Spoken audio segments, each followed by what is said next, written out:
I don't shake hands with nobodies. The words fell cold between them as the older man slowly withdrew his hand, leaving it suspended in the air for a second too long. Around them, the quiet murmur of the upscale hotel lounge hesitated, as if even the room had noticed the insult. The younger man, Ethan Cole, didn't flinch. He simply lowered his arm, straightened his jacket, and met the CEO's eyes without anger, without apology. Just silence, heavy, uncomfortable. Richard Holloway was used to silence like that. As the powerful CEO of a global investment empire, he had learned to dominate rooms with a glance and dismiss people with a gesture. To him, Ethan was invisible, another ambitious nobody trying to stand too close to power.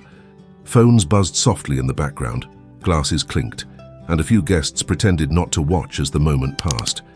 But something lingered in Ethan's calm stare, something Richard couldn't quite name, before he turned away and rejoined his circle. By the next morning, the financial world would wake up to chaos. Screens would flash red, calls would go unanswered, and Richard Holloway would stare at numbers that made no sense. $2.5 billion gone, vanished overnight. What he didn't know yet was that the man whose hand he refused to shake was connected to a truth buried deep in his own past. A truth that would force him to confront arrogance, loss, and a choice that could no longer be undone. Before we begin this emotional story, tell us in the comments from which city you are watching, and don't forget to leave your like to keep following us. The hotel lounge smelled like cedar polish and citrus peel, the kind of place where the ice in a glass sounded expensive. Ethan Cole stood near the edge of the crowd, not quite inside the circle of tailored suits, not quite outside it either. He held himself with a calm that looked practiced, shoulders squared, jaw set, eyes steady, but his fingers kept finding the seam of his jacket pocket, checking for something that wasn't there. Across from him, Richard Holloway was laughing with two board members, a short, controlled laugh that never reached his eyes. The billionaire CEO wore his confidence like a second skin. When he turned, it wasn't to acknowledge Ethan, it was to scan the room as if the room belonged to him. A coordinator whispered, "Mr. Holloway, this is Ethan Cole, he's with—" "I know who he is," Richard cut in, even though his gaze said the opposite. He looked Ethan up and down with the speed of a verdict. Ethan stepped forward anyway, measured, polite. He offered his hand, palm open, no push. Around them, conversation softened, the way it did when people sensed a crack in the glass. Richard's eyes dropped to the hand, then lifted back to Ethan's face. His mouth tightened into something that almost resembled a smile. "I don't shake hands with nobodies," Richard said, loud enough for the nearest guests to hear, quiet enough to pretend it wasn't meant as a show. Ethan's hand stayed out for a beat, long enough to make the rejection visible. Then he lowered it without flinching. No outrage, no pleading, just a small breath through his nose, like he was swallowing something bitter and refusing to let it spill. One of the board members shifted uncomfortably. Someone behind them pretended to check a phone. A woman in a black dress watched from the bar, with her lips pressed tight, as if she recognized one of the men too well. Ethan nodded once. Understood. He turned away, walking toward the tall windows where the city lights looked like scattered coins. But before he reached the glass, his phone vibrated. One sharp pulse, then another. He glanced down, and the color drained from his face as a message loaded on the screen. Behind him, Richard was already talking again, already forgetting. Ethan didn't move. His thumb hovered over the notification, as if touching it might detonate something. And then he whispered, almost to himself, "It started." Ethan stared at the screen until the letters sharpened into meaning. Mara Vance. Freeze. Do not approach Holloway again. The transfer just hit. It's live. A second message followed before he could type back. Mara Vance. If he realizes who you are, he'll bury everything. Walk out like you're nothing. Ethan slipped the phone into his pocket, but his pulse didn't follow. It stayed behind his ribs, beating like a fist against a locked door. Through the tall windows, Manhattan looked indifferent. Lights blinking, traffic crawling, people moving with places to be. Inside, the lounge kept breathing champagne and small talk. He forced himself to move. Not fast, not dramatic, just a quiet exit, the way a shadow left a room when the sun shifted. Near the corridor, the woman in the black dress stepped into his path, as if she'd been waiting for him. Her face composed, but her eyes sharp with recognition. "Ethan Cole," she said softly, testing the name like it might not be the real one. "That's what you're calling yourself tonight." Ethan stopped. "I'm not here to cause a scene, Ms. Monroe."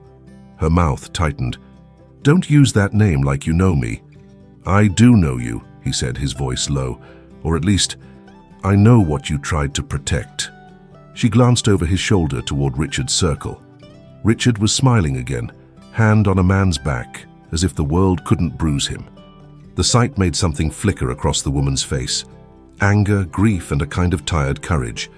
"You're playing with a man who crushes people for sport," she whispered. "He doesn't lose. He makes sure of it." Ethan's gaze didn't drift to Richard. It stayed on her. "He already lost something once," he said.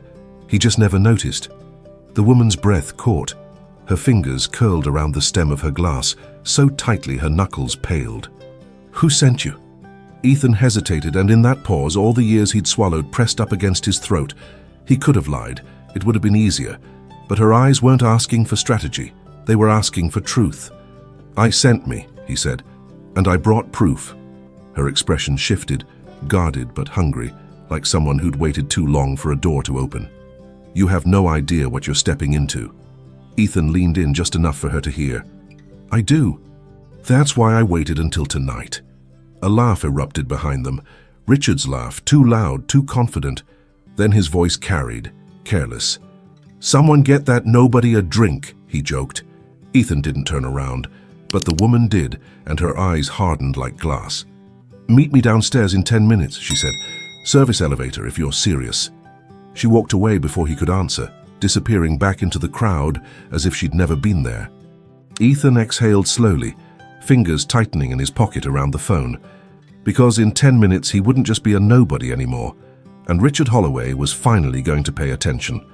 The service elevator smelled faintly of metal and old coffee, a forgotten artery beneath the polished heart of the hotel. Ethan stood alone as the doors slid shut, his reflection staring back at him from the dull steel wall.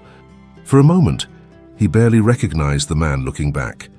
Clean suit, steady posture, eyes that carried too much history for someone his age. The elevator descended with a soft groan. Each floor that passed felt like a year peeling away. He remembered a smaller space once, much darker than this. Flickering lights, a single window taped against winter drafts, his mother counting bills at a kitchen table scarred by time. He hadn't thought of that night in years. He hadn't allowed himself to. The doors opened. The woman from the lounge, Monroe, was already there, standing beside a grey concrete wall, arms crossed tight against her body. Up close, the polish cracked. There were fine lines around her eyes, not from age, but from endurance. "You came," she said. "I said I would." She pressed a button, and the elevator doors sealed them in again. The car lurched upward this time, slower, heavier. "Before you say anything," she began, "understand this. Richard Holloway destroys evidence. People. Entire lives. If you're bluffing—" "I'm not," Ethan said. He pulled his phone out and turned the screen toward her. She didn't reach for it. She just stared as the first document loaded. An old trust registration, redacted in places but not enough. Names, dates, a signature she knew by heart. Her breath left her in a thin, broken line. "That file was sealed," she whispered. "I watched them burn copies." "They missed one," Ethan said, "and they didn't know what it would become." The elevator hummed. Somewhere above them, laughter echoed faintly through the shaft. Monroe closed her eyes. When she opened them, they were wet but sharp. "Where did you get this?" "My mother kept everything," Ethan said. "Even the things that hurt to remember." She studied him now, really studied him. His face, his voice, the restraint that didn't come from confidence but from survival. "You're not here for money," she said finally. "No," Ethan replied. "I'm here because he erased someone who mattered, and because he thinks he can do it forever." The elevator slowed. Monroe straightened her spine, wiping her eyes with the back of her hand. "Then you should know," she said, her voice steady again, "that once this door opens, there's no walking away."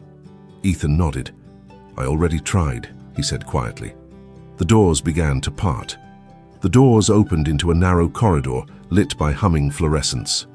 The glamour of the hotel vanished instantly, No art on the walls, no carpet to soften footsteps, just concrete, cables, and the low thrum of machinery. Monroe stepped out first, heels clicking with purpose, and Ethan followed, the air cooler here, heavier.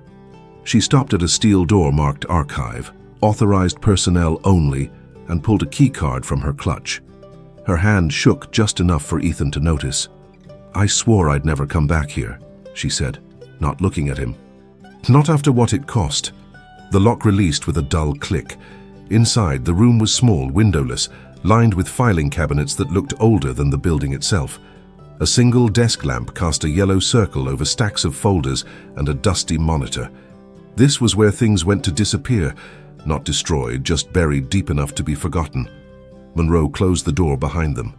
"Richard built his empire on controlling narratives," she said. "When something threatened that story, he rewrote it, or erased it." Ethan moved toward the desk, eyes drawn to a thin folder lying apart from the others. The label was faded, but legible. Holloway Family Trust, 1998. His chest tightened. "That's the night," he said. "The winter my mother stopped sleeping." Monroe nodded slowly. "There was a woman," she said. "Young, smart. She trusted him. When she became inconvenient, the settlement was rushed. The records sealed. The child removed." Ethan's fingers hovered over the folder but didn't open it. "Removed where?" "Anywhere that wasn't near him," Monroe replied. "Anywhere that wouldn't ask questions." The hum of the lights filled the space between them. Ethan swallowed. "My mother never took the money," he said. "She took the silence. She thought it would keep me safe." Monroe's voice softened. It almost worked. He finally opened the folder. Inside were copies of documents he'd only ever seen in fragments. Custody orders, medical records, a single photograph clipped to the corner. A younger Richard Holloway stood beside a woman Ethan recognized immediately. Her eyes were his. Her smile wasn't. "She died thinking she failed," Ethan said, his voice barely there. Monroe shook her head. "She protected you from a man who doesn't know how to love anything he can't own." A sudden vibration cut through the room. Monroe's phone. She glanced at the screen and the color drained from her face. "He knows," she said. Outside the door, footsteps approached, slow, deliberate, and Richard Holloway's voice followed, smooth and certain. "I believe this is where you're hiding what belongs to me." Richard Holloway filled the doorway without raising his voice. He didn't need to. Authority clung to him the way smoke clung to fabric, silent, unmistakable. Two security men stood just behind him, hands folded, eyes alert but curious, waiting for instructions they hoped wouldn't come. Monroe stepped forward instinctively, placing herself half a step in front of Ethan. "You shouldn't be here," she said. Richard smiled at her as if she were a disobedient employee rather than a woman who knew where the bodies were buried. "I built this place," he replied calmly. "Everything in it is mine, including whatever little secret you think you're protecting." His gaze slid past her and landed on Ethan. The smile faded. Something tightened around Richard's eyes. Not recognition yet, but disturbance. A glitch in the story he'd told himself for decades. "We've met," Richard said slowly. "You're the nobody." Ethan didn't answer. He simply lifted the folder and placed it on the desk between them. The soft thud sounded louder than it should have. "You remember her," Ethan said. Not a question. A statement. Richard's jaw clenched. "Put that down." "You remember the winter," Ethan continued. "The settlement you rushed. The child you erased." One of the security men shifted his weight. Monroe held her breath. Richard stepped forward, anger surfacing at last. "You have no idea what you're talking about." Ethan opened the folder and slid the photograph across the desk. Silence hit the room like a physical force. Richard stared at the image longer than he meant to. When he looked up, the arrogance had cracked, not shattered but fractured enough to let something darker show through. "She signed," Richard said. "She agreed to disappear." "She was cornered," Ethan replied. "You made sure of it." Richard scoffed, but his voice lacked conviction. "And what do you want? Money? Recognition?" Ethan shook his head. "I want you to stop pretending you didn't destroy a life. I want the truth unsealed." Richard laughed then, sharp and humorless. "Truth?" He leaned closer. Truth is whatever survives, and this won't. He turned to the guards. Escort them out. Monroe spoke quickly. If you do that, the transfer completes. Every partner sees everything by morning. Richard froze. Slowly he looked back at Ethan. What transfer? Ethan met his eyes. The one that just cost you everything. And for the first time that night, Richard Holloway didn't have control. The room didn't erupt into chaos. That was the strange part. It went quiet, too quiet, as if the building itself were holding its breath. Richard Holloway looked from Ethan to Monroe, then back to Ethan again. The certainty that once anchored him was gone, replaced by calculation. He straightened his jacket, a reflex older than guilt. You think leaked documents scare me? He said. I've survived worse. Ethan's voice was steady. You survived because no one ever stayed. Richard's eyes narrowed. And you think you will? Ethan stepped closer, closing the distance without aggression. No, he said. I think you'll finally be seen. Monroe slid her phone onto the desk. The screen glowed with confirmations, timestamps, signatures, a web of approvals already locked in motion. By morning, she said, every major partner knows. The trust, the cover-up, the sealed records. You won't go to prison today, Richard, but you won't outrun this either. Richard stared at the screen, then at Ethan's face again. Really looked this time. The resemblance surfaced not in features but in restraint. You came all this way, Richard said quietly. Just for this? Ethan nodded once. For her, he replied. And for myself. For a moment, something like regret flickered across Richard's face. It didn't last. Get out, Richard said to the guards. His voice was thin now. They hesitated, but left. Monroe opened the door. It's done, she said to Ethan. He looked at Richard one last time. Not with hatred, not with triumph. With clarity, then he walked out. By sunrise, markets would reel. Headlines would fracture an empire. But in the early grey light of the city, Ethan stood outside the hotel, breathing cold air into lungs that finally felt unburdened. He wasn't invisible anymore, and he didn't need to be powerful to matter. The investigation took months. Richard Holloway didn't vanish, but his influence did. Boards dissolved. Accounts froze. The truth, once buried, refused to stay quiet. Ethan didn't take money. He took his mother's name off sealed files and placed it where it belonged. He funded legal clinics for families erased by powerful men, not as revenge, but as repair. On a quiet morning, he framed an old photograph and set it on his desk. Not as a reminder of loss, but of dignity reclaimed. Some people shake hands to show power. Others refuse and lose everything that mattered. Thank you for staying with us until the end of this heart-touching story. Tell us in the comments which moment touched you the most. Subscribe and turn on the bell to receive more stories that inspire and transform. Leave a like if you believe in the invisible strength of kindness, dignity, and family. And thank you for being part of this community that believes in stories with soul.